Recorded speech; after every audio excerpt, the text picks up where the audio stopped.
My wife, 31 female, and I, 34 male, have been married for 3 years. We've always wanted kids, but struggled with infertility from the start.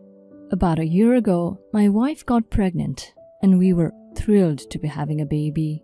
Sadly, she had a miscarriage around the 12-week mark. It was extremely devastating for the both of us, and we struggled to cope with losing the baby.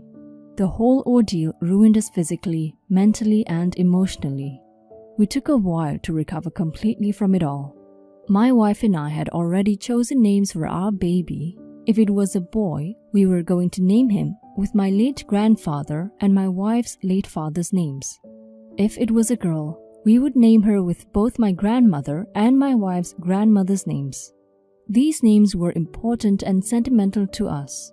We had already announced these names to our close family members shortly after finding out we were pregnant. My brother, 31 male, and his wife, 29 female, got pregnant around the same time as we did. His wife carried the pregnancy to term and gave birth to a baby girl. Unlike us, they did not announce the name until the baby was born. I found out my new niece's name through an official announcement post made by my brother on Facebook. They had named her almost exactly what my wife and I had planned to name our baby if it had been a girl. There was a slight variation on the second name, but it's pretty much the same name. It was like a slap on our faces. I was upset and hurt when I saw the announcement and called my brother to let him know that I didn't appreciate him stealing my chosen baby name.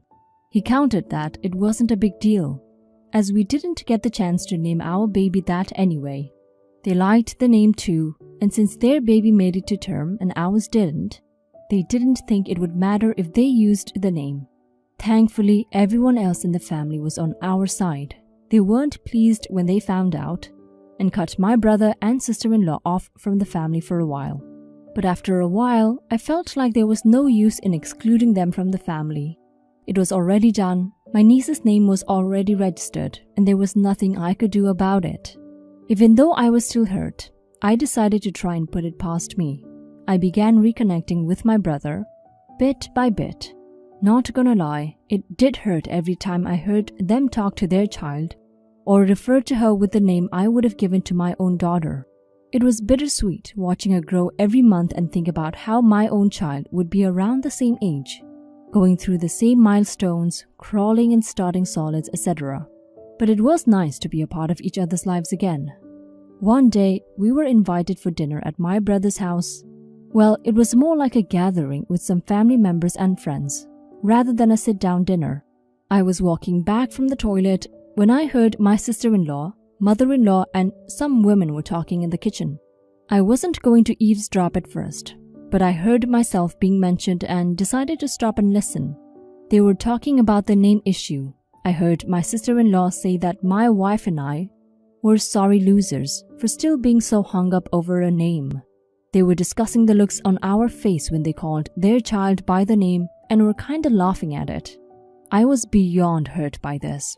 Later, this pain turned to anger. I had always felt some type of way about the cleft chin on their child's face. Like somehow it didn't belong on her face or something. I've heard it's a genetic trait, but neither my brother nor sister-in-law, nor anybody in either side of the family has one. Just off the top of my head anyway. I understand that genetics are funky and there are millions of possibilities, but still, something was working at the back of my mind.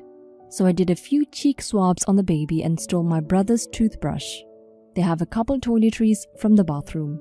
My brother and sister-in-law were busy with their guests and didn't really pay attention to me anyway. I left home soon after, found a lab, and sent samples to get a paternity test done, praying they weren't contaminated.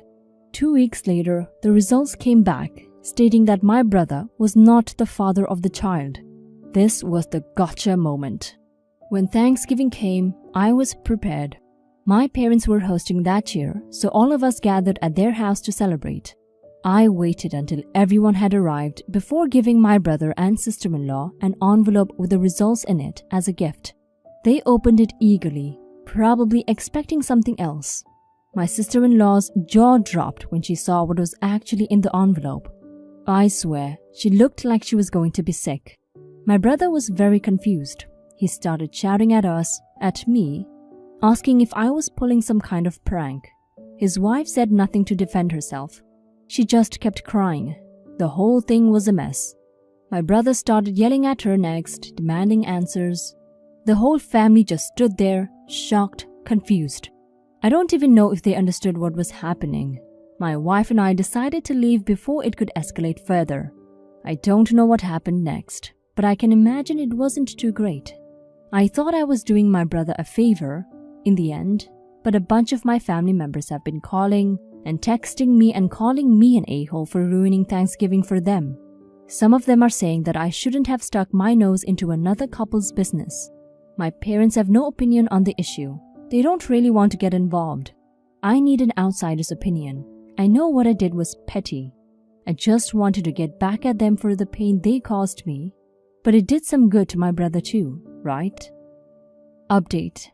So, my brother called me a few days after Thanksgiving. He was a broken mess. Apparently, his wife had an affair with one of her friends a year ago, and he's been raising their affair baby. She knew all along that the child wasn't his. They're now getting a divorce. My brother wants nothing to do with the baby, but legally, he is the father and he will probably have to pay child support. But he said he's looking into fighting it.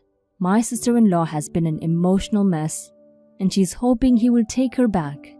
My brother called me an asshole for ruining his life.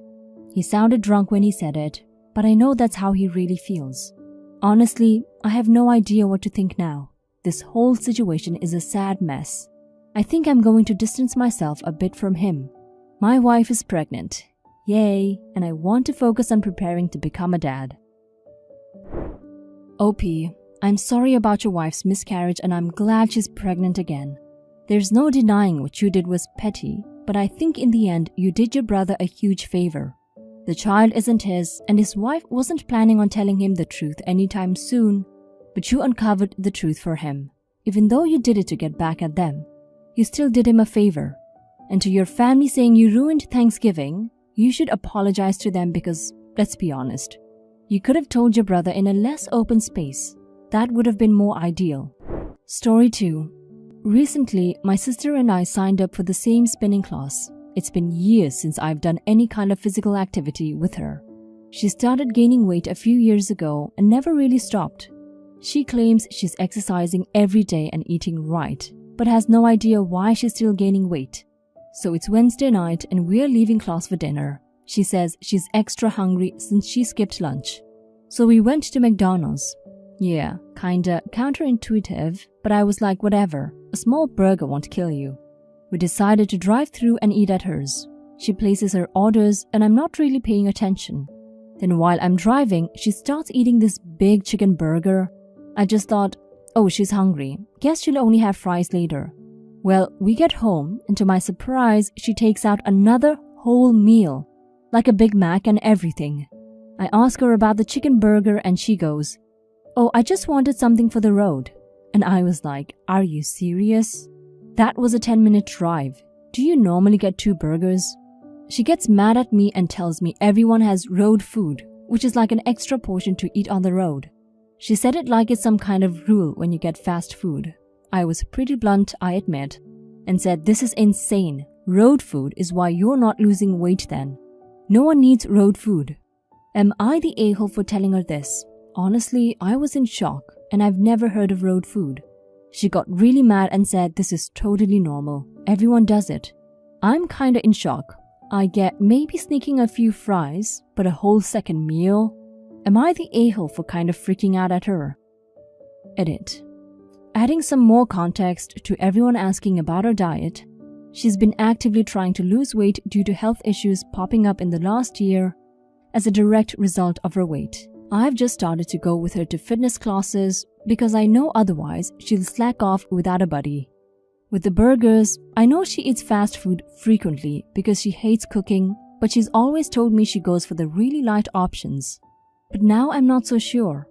What I was really disturbed at was how she was convinced getting an extra meal for the road is normal and everyone does it.